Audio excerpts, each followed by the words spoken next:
தாவேக்கால எனக்கு வந்து internal news வந்து பாத்தீங்கன்னா யாரும் கூட்டணிக்கு வந்து விஜயோட போல அப்படின்னு சொல்றது வேற மேட்டரா இன்னைக்கு அதுதான் வந்து ஃபால்ஸ் ப்ரொபகண்டா இந்த மீடியா. இன்னைக்கு சிறுபான்மையர் ஓட்டை வாங்குற திமுக இன்னைக்கு ஒரு 10% இருப்பாங்களா கிறிஸ்டியன்ஸ், 24 கிறிஸ்டியன்ஸ் இருக்காங்களா திமுகல. தாவேக்கா பொறுத்த வரைக்கும் they don't take the people as like that. 2019 இருந்து பிகில்னு ஒரு படத்தை வச்சு சூப்பரா கொண்டு வந்து நரேட்டிவ் ஃபிக்ஸ் பண்ணிட்டாங்க. இதுதான் வந்து பாத்தீங்கன்னா திமுக காரங்க ரொம்ப கிளவரா செய்வாங்க. ஓகேங்களா, இப்போ என்னன்னு கேட்டீங்கன்னா அவங்க எல்லா விஷயத்தையுமே வந்து பாத்தீங்கன்னா நெருப்புல ஏறி காட்டி அவர் வெளில வந்துட்டாரு செங்கோட்டையன். நீங்க நினைச்ச மாதிரி நீங்க வந்து அவர் திரும்ப நெருப்புல ஏறிட்டாரு செங்கோட்டையன் ஐயா. ஓகேங்களா, அது எல்லாம் ஒரு அரஸ்டுக்கு வந்து கூட்டிட்டு போய் கல்யாண மண்டபத்தில் வைக்கிறாங்க பாருங்க. ஆமா சார், ஒரு 4 o'clock 6 o'clock வரைக்கும் 4 o'clock 6 o'clock வரைக்கும். அதுக்கு எஃப்ஐஆர் போடுவாங்களா மாட்டாங்களா? மாட்டாங்க சார். ஓகேங்களா, அப்போ அது என்ன அரெஸ்ட்? அது என்ன அரெஸ்ட்? அது ஒரு பெரும்பான்மையாக இருக்க ஹிந்துஸ் தான் வந்து சிறுபான்மையர்களுக்கு ஆதரவு, புரிஞ்சுங்களா? அந்த நோக்கத்தில் இருக்கும் போது இப்போ விஜய் வந்து பார்த்தீங்கன்னா அவர் எப்படி கூட்டணி அவர் ஃபார்ம் பண்ணியிருக்காருன்னு கேட்டிங்கன்னா விசில் தானே கேட்டாப்ல, அது கிடச்சிச்சுல்ல. அப்படிங்கும் போது இந்த விசில் சின்னத்தை எப்ப பிளான் பண்ணிருக்காருன்னு யோசிச்சு பாருங்க. இதே மாதிரி பிளானிங் வந்து எம்ஜிஆர்ட்டே உண்டு. எம்ஜிஆர் குச்சி வச்சுட்டு அவர் 72ல கட்சி ஆரம்பிச்சாலும். சார், இப்போ கூட்டணி பத்தி பேசலாம். எலெக்ஷன்னாலே ஒவ்வொரு தேர்தலுக்கும் அந்த கூட்டணி, அந்த தேர்தலுடைய வாக்குறுதிகள் இதெல்லாம் ரொம்ப பெஸ்ட் இதுவா இருக்கும். ஆனா அப்படின்போது தாவேக்கா கூட பலரும் கூட்டணிக்கு வருவாங்க, இல்ல இந்த கட்சிகள்லாம் வரும்னு சொல்லிட்டே இருந்தாங்க.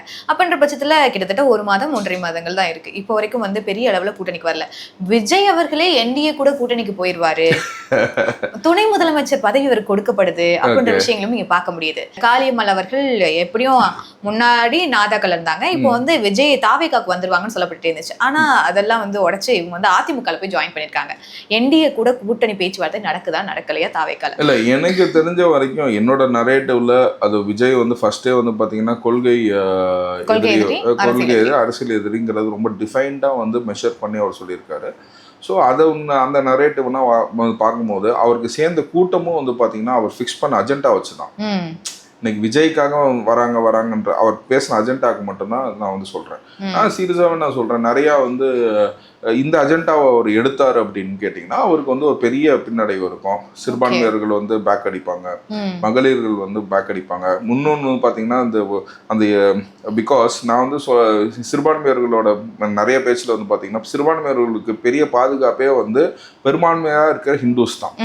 ஓகேங்களா, ஆனால் பெரும்பான்மையாக இருக்க ஹிந்துஸ் பட் நாட் ஆனா ஹிந்துத்துவா தீவிரவாதிகள் கிடையாது. பெரும்பான்மையாக இருக்க ஹிந்துஸ் தான் வந்து சிறுபான்மையர்களுக்கு ஆதரவு, புரிஞ்சுங்களா? அந்த நோக்கத்துல இருக்கும் போது அந்த ஹிந்துத்துவா தீவிரவாதிகள் இருக்க கட்சியோட இவர் போய் சேர மாட்டாரு அப்படின்றதான் என்னோட அபிப்பிராயம். தாவேக்கா பொறுத்த வரைக்கும் they don't take the people as like that. அவங்களுக்குன்னு என்ன ஒரு டிட்டர்மினேஷன் பார்த்தீங்கன்னா அவங்க ஒரு கூட்டணி பேசும்போது பார்த்தீங்கன்னா என்ன நீ ஊழல்னு பேசிட்டு ஊழல்காரங்களை கூட்டணிக்கு வேணாம்னு சொல்லி ரிஜெக்ட் பண்ணவங்க இருக்காங்க. ஓகேங்களா, தாவேக்கால எனக்கு வந்து இன்டர்னல் நியூஸ் வந்து பார்த்தீங்கன்னா யாரும் கூட்டணிக்கு வந்து விஜயோட போல அப்படின்னு சொல்றது வேற மேட்டரா இன்னைக்கு அதுதான் வந்து ஃபால்ஸ் ப்ரொபகண்டா இந்த மீடியா பொறுத்த வரைக்கும் எனக்கு வந்து அலிகேஷன். பட் ஆனால் இவரோட ஸ்டாண்ட் என்னன்னு கேட்டிங்கன்னா எனக்கு வந்து இந்த ஊழல்வாதிங்க, ஏன்னா நம்ம we are fighting against corruption. அப்படிங்கும்போது நம்ம இவங்க கரப்ஷன் கேசஸ் இருக்கிறவங்க செங்கோட்டையன் வரும்போது பல டைம்ல விமர்சனிக்கும் வைக்கப்படுச்சு இல்லையா சார்? இப்ப சீதை வந்து நெருப்புல தான் ஏறி காட்ட முடியும். ஓகேங்களா, நீங்க சொன்ன நெருப்புல ஏறி காட்டியே அவர் வெளில வந்துட்டாரு செங்கோட்டையன். நீங்க நினைச்ச மாதிரி நீங்க வந்து அவர் திரும்ப நெருப்புல ஏறிட்டாரு செங்கோட்டையன் ஐயா. ஓகேங்களா, அது எல்லாம் ஒரு சீதை தான் ஓகே தான் அப்படின்னு அது ஒரு நரேட்டிவ் ஸ்டோரியா இருந்தாலும் சீதை தான் கரெக்ட் தான் அப்படிங்கும் போது அதுக்கு ஆனா ஏற சொன்னாங்களே அப்படின்றதெல்லாம் இப்ப பேசக்கூடாது. So he has come with clean records. Okay, ஆனா எந்த கட்சியுமே விஜய் கூட கூட்டணிக்கே வராம தனிச்சு விடப்பட்டுட்டாரோ விஜய் அப்படின்ற கேள்விகளும் இங்க எழுது. இல்ல, ஆக்சுவலா அப்படின்னா கிடையாது. So still they are having discussion with many parties. இப்போ வந்து பாத்தீங்கன்னா தமிழ்நாடு கிறிஸ்துவ கூட்டமைப்போட அவங்க பேசிட்டு இருக்காங்க. எனக்கு தெரிஞ்ச ஒரு முஸ்லிம் பார்ட்டிஸோட அவங்க இன்னும் still they are in discussion. அதுக்கப்புறம் வந்து பாத்தீங்கன்னா இவங்க எப்படி அவங்க போறாங்கன்னு கேட்டீங்கன்னா இப்போ இங்க 23 சீட்டு கேட்டிருக்காங்க. எல்லாம் ஒரு இடத்துல தான் நிக்கிறாங்க, எல்லாமே ஒரு இதுல தான் நிக்கிறாங்க. இப்போ விஜய் வந்து பாத்தீங்கன்னா அவர் எப்படி கூட்டணி அவர் ஃபார்ம் பண்ணிருக்காருன்னு கேட்டீங்கன்னா ஒரு சமூக போராளி அவருக்கு சீட்டு கொடுக்கறாரு. சரி, புரிஞ்சுங்களா? அவர் ஒரு கான்ஸ்டிடுவன்சில தான் நிக்க முடியும். இப்ப நீங்க கருணாஸ் அவருக்கு சீட்டு கொடுத்தாங்கன்னா ஒரு கான்ஸ்டிடுவன்சி தானே. சோ அவரை நீங்க கூட்டணின்னு சொல்லாம அவங்களை அணைச்சுக்கிறாங்க. ஓகே, புரிஞ்சுங்களா? அந்த மாதிரி சமூக ஆர்வலர் 2 பேரை வந்து லிஸ்ட்ல இருக்கிறாங்க அப்படின்னு சொல்லி நான் கேள்விப்பட்டேன். ஸோ அவங்கன்னா ஏற்கனவே ப்ரீ டிட்டர்மைன்ட். ஓகேங்களா? அவங்க இயக்கத்து சார்பாக ஆனா வந்து விசில் சின்னத்திலே நிக்கிறதாவும் அவங்க இன்டர்னல் அரேஞ்ச்மெண்ட்ஸ் வந்து அந்த மாதிரி அவங்க லீக் பண்ணாம அதை வச்சிருக்காங்க. ஸோ அவங்க கான்சன்ட்ரேட் பண்றது என்னன்னு கேட்டீங்கன்னா, இப்ப நீங்க வந்து இந்த இடம் இப்ப நீங்க சேலம்னு எடுத்துக்கோங்க. சேலத்துல வந்து ஒரு சமூக ஆழ்வர் என்வரன்மெண்டலிஸ்ட் இருக்காரு. அவருக்கு சீட்டு கொடுக்கணும்னு சொல்லி ஏற்கனவே முடிவு பண்ணியிருக்காங்க. அந்த ஒரு தொகுதியில ஏதோ கொடுக்கணும்னு சொல்லி இது பண்ணிருக்காங்க. அந்த மாதிரி ஒண்ணு இது பண்ணிருக்காங்க. ஸோ அப்படி வந்து பாத்தீங்கன்னா இந்த சைடு வந்து கிழக்குல வந்து பாத்தீங்கன்னா மீனவ கிராம சைடு வந்து பாத்தீங்கன்னா அங்க ஒரு ஃபிஷர்மேன் கம்யூனிட்டியில இருக்கவங்களுக்கு கொடுக்கணும். ஏன்னா அதுக்காக போராட்டம், அதுக்கான என்வரன்மெண்டல் அதுக்கு போராட்டம் பண்ண. ஸோ அந்த மாதிரி வந்து பாத்தீங்கன்னா பர்சன் வைஸ் வந்து பாத்தீங்கன்னா அவங்க இயக்கங்களுக்கும் வந்து இப்ப கருணாஸ் வந்து கட்சி வச்சிருக்கல. சிமிலர் டு ஓட் வந்து அவரே அங்க போவாரு. ஓகேங்களா? யார் சீட்டு கொடுக்குறாங்களோ போவாரு. ஆனா இங்க வந்து பாத்தீங்கன்னா தே செலக்ட் த கேண்டிடேட். ஓகே, கேண்டிடேட்டை வந்து நீங்க போய் நீங்க அப்ரோச் பண்றது இல்ல. ஓகேங்களா? அவங்க வந்து அவங்க டீம் வந்து அப்ரோச் பண்ணி நீங்க எங்க கட்சியில நின்னுங்க அப்படின்னு சொல்லிட்டு அவங்க வந்து இந்த மாதிரி ஒரு இதுனா வந்து ஃபிக்ஸ் பண்றாங்க. ஸோ இதை வந்து அவங்க கோட் ஆஃப் கான்டாக்ட் வர வரைக்கும் அனௌன்ஸ் பண்ண மாட்டாங்கிறது என்னோட கருத்து. எப்பதான் சார் ஃபைனலா அனௌன்ஸ்மென்ட்? இல்ல, கண்டிப்பா கோட் ஆஃப் கான்டாக்ட் வந்து அரசியல்னா எலெக்ஷன் முன்னாடி அனௌன்ஸ் பண்ணிடுவாங்க. அப்பதானே பண்ணணும். ஓகேங்களா? ஸோ அப்படிங்கும் போது அவங்க நேர்காணல் ஆரம்பிச்சிட்டாங்க. நல்லபடியா போயிட்டு இருக்கு. ஓகேங்களா? அதான் நான் கேள்விப்படுறது. ஓகேங்களா? அந்த விஷயத்துல வந்து பாத்தீங்கன்னா நிறைய ஒரு இது அவர் சொன்ன மாதிரி ப்ரொபோர்ஷனேட் ரெப்ரசன்டேஷன் அவர் சொன்னாரு. அதாவது ப்ரொபோர்ஷனேட்டா யார் யார் எவ்வளவு சதவீதம் இருக்கிறாங்க அதுக்கு தகுந்த மாதிரி நம்ம இதுல வந்து ஒரு சைடா நம்ம வந்து ரெப்ரசன்டேஷன் கொடுக்க மாட்டோம். அதனால ப்ரொபோர்ஷனேட்டா ரெப்ரசன்டேஷன் கொடுப்போம் அப்படின்றது. அந்த விதத்துல வந்து பாத்தீங்கன்னா இன்னைக்கு வந்து சிறுபான்மையருக்கு வந்து இன்னைக்கு சிறுபான்மையர் ஓட்ட வாங்குற திமுக இன்னைக்கு ஒரு 10% இருப்பாங்களா கிறிஸ்டியன்ஸ்? இருப்பாங்க சார். 24 கிறிஸ்டியன்ஸ் இருக்காங்களா திமுகல? 24 கிறிஸ்டியன்ஸ் இருக்காங்களா? எம்எல்ஏ கேண்டிடேட் இருக்காங்களா? இல்ல சார். ஓகேங்களா? அப்படிங்கும் போது அவங்க ப்ரொபோர்ஷனேட் ரெப்ரசன்டேஷன் கொடுக்கல. 8% முஸ்லிம்ஸ் இருக்காங்களா தமிழ்நாட்டுல? 20 எம்எல்ஏ இருக்காங்களா? இல்ல.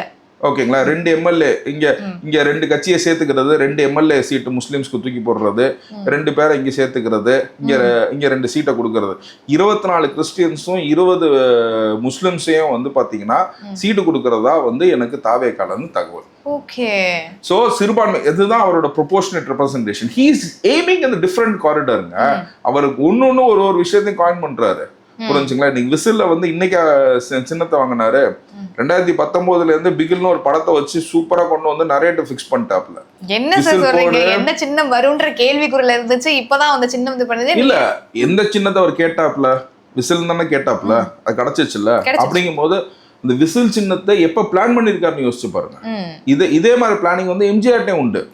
எம்ஜிஆர் குச்சி வச்சுட்டு அவர் 72ல கட்சி ஆரம்பிச்சாலும் அந்த குச்சியில வந்து ரெட்டலையை வச்சு அவர் சினிமால கொண்டு வந்தாரு. சரி, அந்த மாதிரி he has a forecastங்க. Vijay is not a person. இன்னைக்கு இந்த ஒன்னும் அப்படியே தெரியாம ஒன்றும் இல்லை. he has a forecast. Okay.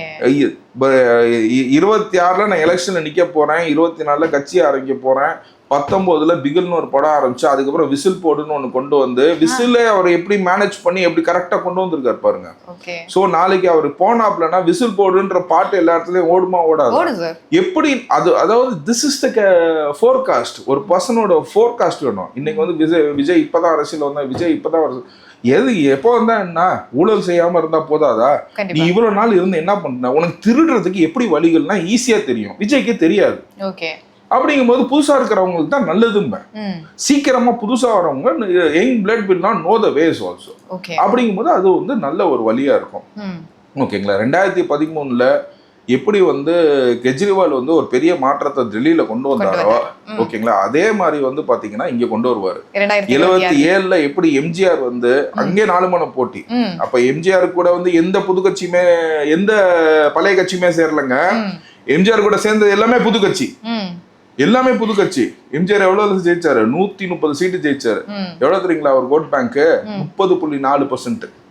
30.40% தான் அவரோட ஓட் பேங்க். 30% எடுத்து 130 எம்எல்ஏ ஜெயிச்சு ஆட்சியை தன்னிச்சையா அமைச்சவர் தான் எம்ஜிஆர் 1977ல. இல்ல, அன்னைக்கு 4 மணி போட்டி.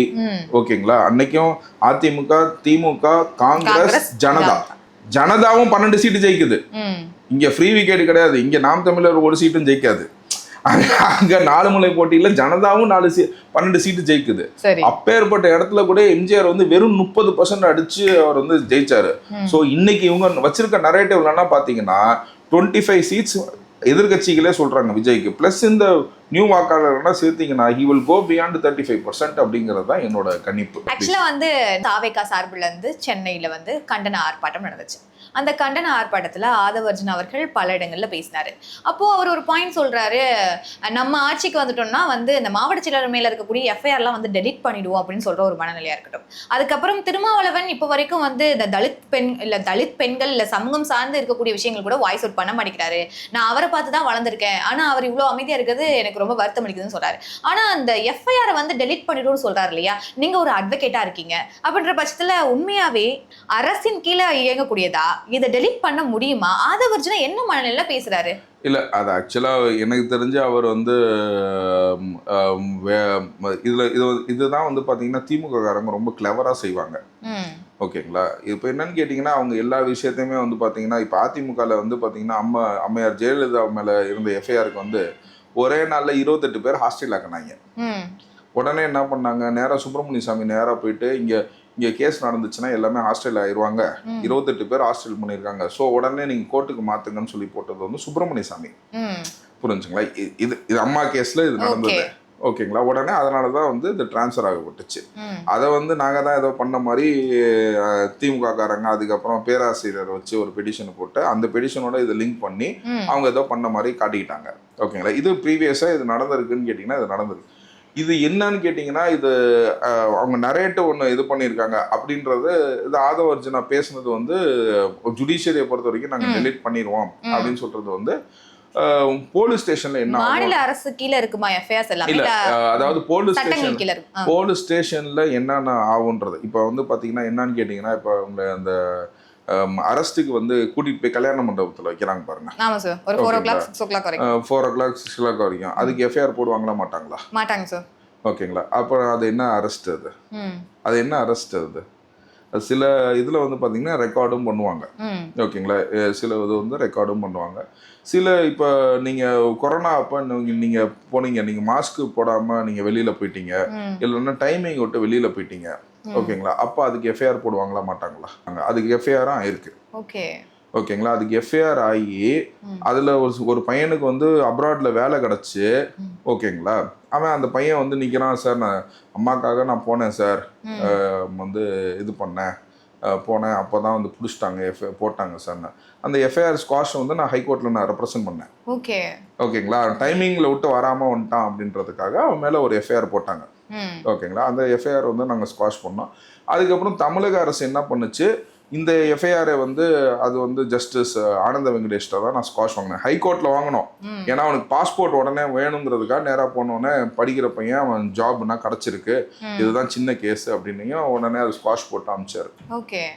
ஓகேங்களா? ஹைகோர்ட் ஜட்ஜ் வந்து ஸ்குவாஷ் போட்டு அமிச்சாரு.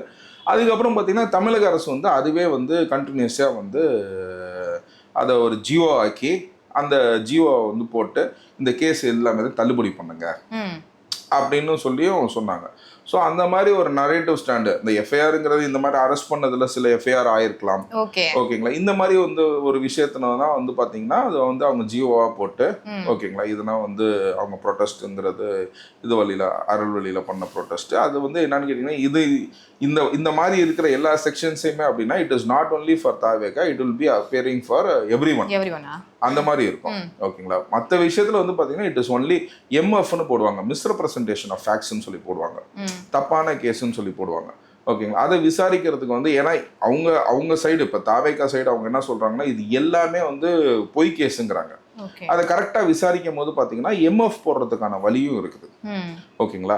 இதுக்குன்னா இந்த வார்த்தைகள்லாம் சரியா பயன்படுத்தாம இந்த டெலிஷன் சொன்னது வந்து ஒரு தவறான வார்த்தைகள். சரி. ஓகேங்களா, அப்படிதான் நான் மாத்துக்கிறேன். எனக்கு எந்த intention is different from what you speak. ஓகேங்களா, எல்லாருமே வக்கீலாக முடியாதுல்ல, அப்புறம் நாங்களும் அப்புறம் என்ன பண்ணுவோம். ஓகேங்களா, ஸோ அதனால வந்து ஒரு இன்டென்ஷன், அதான் எம்எஃப் போடுறதுக்கான நிறைய இதுவும் இருக்கு.